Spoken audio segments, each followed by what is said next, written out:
Welcome back. Here's where you left off. Spoilers ahead for chapters 7 through 14 of Armored Book 2, Sentinel by Mark Greaney. So now the family is moving to Ghana. And it was pretty interesting how, to be honest with you, Derek, since reading book 1 to going to book 2, there was a really big shift in how Josh Duffy is being portrayed. One of the biggest things is his confidence. The confidence is so nice because you remember they had a gunfight with a protest. Well, not really a gunfight, but there was a fight between the protesters and the Turkish embassy, and from one of the ambassadors that they're protecting, because the kid decided, hey, I want to be rebellion, decided to go protest in the Turkish embassy. The Turkish security decided to run them over. It's amazing that this actually happened in Washington D.C. and it made it happen. So, and his confidence is so. It was a night and day between book 1 to this book, and you can see that how he talks to his wife Nikki, how he talks to his fellow diplomatic securities personnel. It's very, very nice to see that it is a change, but at the same time he sees he still hasn't lost his way of thinking of like the principal is the main protectee, but whoever's surrounding the principal, he has his own personal duty to protect that person too, and you can see that when he was trying to save the ambassador's daughter in this case, right? So it was a fun little bit here about it. I agree with you that it's a different feel. I'm still saying we have a Die Hard situation here based on sort of what's going on, because his wife is with him. We have sort of opened up with the rescuing of the diplomat's daughter, and then we have them moving, and then there's like the cookout where he's the new guy, sort of like the team guy. He has to cook for everybody, like 200 hamburgers or whatever, and it's nice to have that sort of family dynamic for them. And I like that the wife's role is being fleshed out more in this book, because I loved her in the first book, and really she was just sort of that person that tells the story from her perspective in the first book, but now we get to see her in action. Are you enjoying having her more front and center in this book?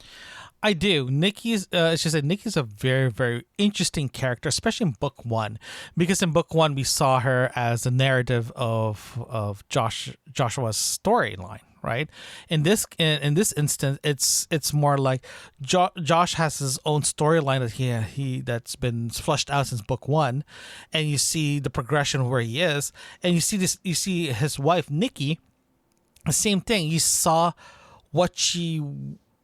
In book 1, you see her as more like a narrative. In the same time, her background, not enough, but she knows enough background that you can actually relate to her. In this book, it's completely different, because they flushed out her history, but at the same time, she is this very smart, brilliant woman. Her father is this famous general, right? And she chosen to be with her husband, right? And they even talked about how they met, how he saved her life and all that good stuff. So there was a lot more history between both of them, but the interaction between both of them it's so different compared to other books that we've read, Derek. Their relationship in this book is very natural, in my opinion, very playful. That's a good word, right? I do like the word natural. A playfulness in it, a respect, a valuing of each other's professional lives. There's even a scene in there where he's working, she comes up, stands beside him, calls the kids. He's still working. He can hear her, but he's not breaking protocol. But she knows that as long as she stands beside him and calls the kids, he'll be able to hear. So they understand their needs of their job, and they're not interfering with them, with each other. I mean, I find it interesting. Her job is more as a diplomat. Yeah, she's it's a diplomatic assistant kind of thing. It's yeah, not she's like a political diplomat. officer. So it's kind of interesting how they actually word the political officer, because she does work for the U.S. government. She does work for the State Department actually, and she works closely with the ambassador, right? And at the same time too, the reason why they chose Ghana as an assignment for both of them, because one, she gets to move on with her career, and at the same time Duffy can actually work as security because there's an opening. Because they mentioned they mentioned at the beginning of the book they've been looking for an assignment that they can work together, right? Because Duffy does have an opportunity to take a year off while Nikki's in an assignment, right? So there's a lot of like consideration where to go. Ghana is very stable in Africa in this storyline, and it's a nice progression. You even said in the same time today they had a barbecue with all the people who worked for the embassy. Duffy was a new guy. He was barbecuing, so there was a lot of like very nice community centric facility, right? And when they work together, they have this professionalism that it's really nice to see. So with that said, let's talk about the baddies here. I think the baddies were a lot more interesting in this book rather than the last book, because this one there was a lot of moving parts. We know the Chinese is the main instigator in this one, but you have the Russians, you have the extremists, and they're all working together for the Chinese government, try to get a president to be a general to be nominated as a head of the government. What do you think about the bad guys? The yeah. So what do you think about this? I mean, I was thinking about between the first book. In the first book, we had mystery about the baddies. We had a mystery about it. I enjoyed that. I like the twist, in this book, it's very different. We get lots of backstory about the baddies. We get lots of political intrigue. We can see the build-up coming. We know what's coming. And when we look at how Josh and the wife are there, they don't know what's coming for them. They just think it's a normal day. Like the writer, Mark, he talks about not having guns on the gunships. He talks about not having lots of weapons, and that's all going to become really relevant later on. But when we're thinking about the baddies, you could see the complexity of it, and it's actually you gotta really think about following it because there's so many moving parts with it. Did you feel that way about it?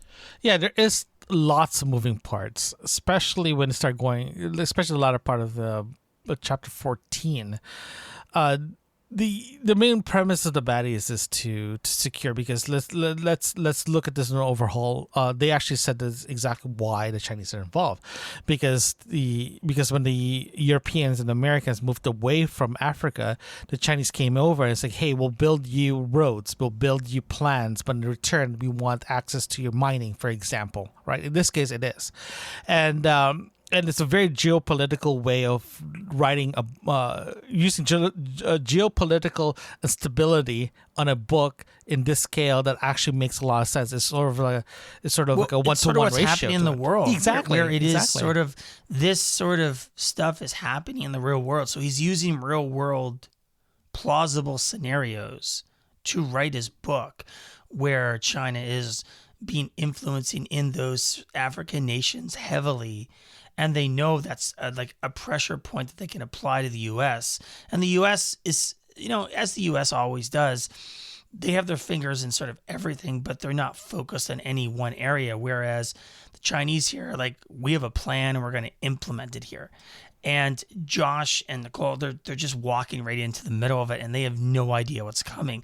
And that's sort of the tension in the book too, that we know because of all this complexity, the what's going to come down for them. And I'm wondering if I'll go back to Die Hard. I wonder if it's going to be a Die Hard plot. Like, I don't want it to be. I really don't. I want Nicole to be like the person getting stuff done. That's what I want, because she's a military person, a pilot. She knows how to fight. That's what I want to see. I guess I'm talking about what I hope for next in the book. But what do you hope for? No, you're right though, because they've been tasked. So reason why we're talking about Nicole's background, especially as a chopper pilot, because right now, where we are right now in the book, the U.S. ambassador, the president of Ghana, the EU representative, all the ambassador from EU are in Ghana doing a 30-hour press tour, right? And the baddies were there to do something. And the last part of chapter 14. Or 13 and 14, they were taking helicopter rides to all their venues, right? And that's sort of like that. It's sort of intertwined to what Nikki does in the military as a chopper pilot, right? As a Apache chopper pilot, and so there's always a tie-in. There's a tie-in there right now because just even reading it, saying that there's a tie-in automatically. If something happens, she can fly it, right? So that's where we are right now, and for having, like what you said, Die Hard sort of feel to it, I can see that happening because how the bad guys are being introduced, and how we left chapter 14. They're going into a dam. Right, that's been paid by the EU and the Americans, saying, "Hey, this is what we did for you guys." Right, and at the same time, when the security guys were like going to work, and you notice a van full of young people, but one guy is covered because they don't want to see the color of his skins. He asked for information. The guy told him to bugger off because you have zero jurisdiction. He went back to his boss and told him what he saw, and he was given the opportunity to investigate it. And that's where we end chapter 14. So there was a lot of in my opinion, this is just my personal opinion here, Derek, that the bad guys are in my opinion, the bad guys in this where we are right now is one of the best I've seen so far in all the books I've read. Because they're so flushed, they're on the verge of being flushed out now. There's a lot of complexity, and there's going to be a lot of backstories, a lot of secondary stories happening with the bad guys that I love to hear because did you ever watch the show 24? Did you ever watch the show 24? Bits and pieces, a couple of hours there. So not the full 24 hours. It kind of reminds me of the political intrigue in that show, where you have a bunch of people and they're just you as a viewer get the perspective of the bad guys where they're going this complexity, and on the other side you have the protagonist guy who's trying to stop them, and it has that very feel to it. In fact, as I read on and on, I feel like it's more like that show. But I agree, the baddies coming out of here is interesting, although I would say to you that the Chinese guy, I can't remember his name now, he is more central to the plot than some of the other people, and he's actually planning, I think, on betraying them in the end. Yes, that's he even said it to the general that that he's trying to become the president. He said very simple that if everything goes to plan, you will never see me, you will never talk to me ever. But if something goes wrong and you betray us, you'll definitely see me again. It gives you the illusion, or it gives you the premise that if everything goes right, you are the president, you're never going to see me ever again. But if you screw up, the first thing you're going to see is me, and that's a bad thing, right? And it's for me reading that, it gives me the shivers, because it tells me that this bad guy here, as a reader, right, gives me this that this guy, as soon as, if everything goes well, you're never gonna see him, but he's gonna show up anytime throughout this whole book, right? And if this plan, let's just talk about the plan of going into chapter 15, that if something happened in the dam and they failed, you're gonna see him more active throughout the whole book. But if the dam attack goes well, you're not going to see him until later on, right? There's sort of like that's why I'm kind of excited to be honest with you, going to chapter 15, because I want to know if they succeed or if they fail. If they fail, that means something happened with the security deal. Remember, there's only 4 of them, plus the EU security and the president's security. And based on what we read so far, the EU security and the State Department diplomatic security, they're not really coordinating. that well. So I wonder if it's going to be that they are going to be a problem for them to eliminate. Like, obviously, they're trying to get rid of the president. We get that. But are they looking to eliminate all the Americans as well? This is where Josh and Nicole get involved, and how he is there to protect the UN diplomat there, right? And so are they going to siphon off? Are we going to get a situation where the president is killed and they're going to hunt them down because they can't have any witnesses to what happened? I feel like that's the direction we're going. But I see. How do you? I think I know where you're going into this one. I can see your brain working. You made a good point. Let's just use this perspective that, let's say, the bad guys attacked them on the dam, right? And next thing you know, they ended up killing the president, for example, right? And they ended up injuring the EU security people, and you have the ambassador from, I think, Holland or whatever. So now we're going to see these two storylines here, in my opinion. You're going to see Duffy trying to protect the principal because that's his job, to protect the ambassador. The secondary people is the ambassador, the EU ambassador, right? And his wife and all the people there. Remember, there's only 4 of them in the diplomatic security services on this mission. Their job is to protect the principal, not anyone else. So if you look at the first book, that he's by himself protecting one person. Now, are we gonna see the same thing as in, like, my job is protect everyone. I don't care about if you're the principal or not. My job is protect everyone. So now we're sort of like a die-hard situation here, right? Don't you agree? It's sort of like a what would he do? Would he sacrifice his career to save everyone, or is he going to sacrifice? Yeah, or are we going to go down the die-hard road? But here's the linchpin in it.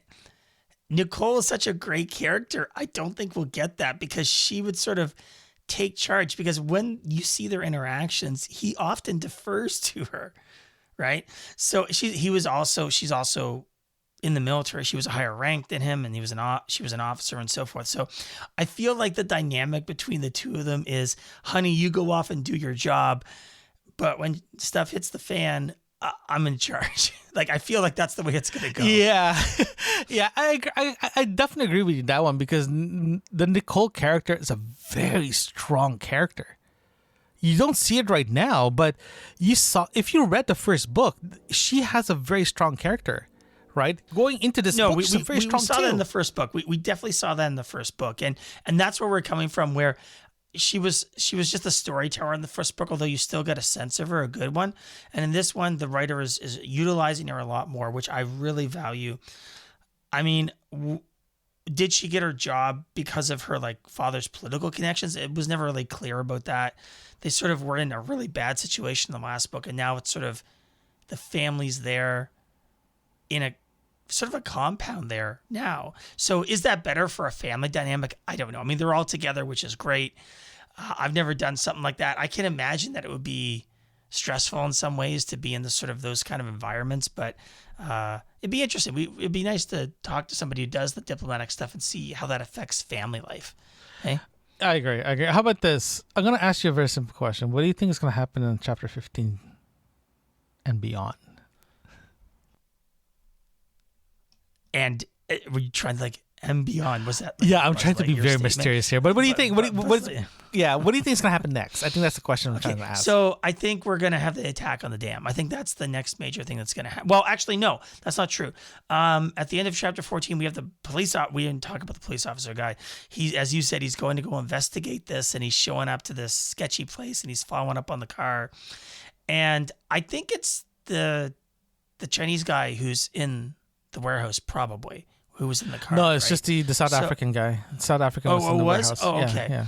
Okay. So, but anyway you say it, they're walking into some trouble. So chapter 15 is going to deal with that. Hopefully they survive that and get out of there. I have a feeling that it's going to go badly because the storyline. But then I think we're going to have the attack on the dam. And that's where we're going to learn whether we have a diehard situation or not. What's it going to be like? I assume that the president is probably going to be toast here because that's the plan. It has to be. And the fact they have no firepower means that they're going to be on the run pretty quick. This is my theory of the next 3 or 4 chapters. What do you think? I agree with you. There is going to be the cop that investigated him, because remember, he went into this warehouse. He saw trucks with his police force logo, and he knows, okay, this is wrong. And he did get captured, right? And we don't know if he passed away, he got shot or whatever, but we just don't know yet. So going into it, there's going to be a lot.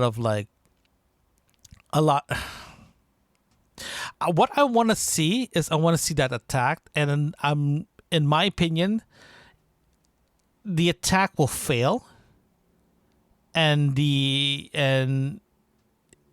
Duffy will find out the guy who led the attack, because remember, the South African guy, or I can't remember, his Condor, I think his nickname was, he worked with Duffy before. And remember, during the ambassador's party, the CIA asked him if he knows this guy, and he said, "Yeah, I know this guy. We used to work together. The guy is a dick. The guy's an asshole." And when Duffy sees him, that's when he'll find out, okay, there's something wrong here. There's something big happening. We need to get out of here. And I think that's what's going to happen. Join us next time as we review chapters 15 through 21 of Armored Book 2 Sentinel by Mark Greaney. Thank you for opening the book with us today. Subscribe so you won't miss our next episode. We would love to hear from you. Share or review or email us at yourbookmarksinfo@gmail.com. Join us again right here where you left off.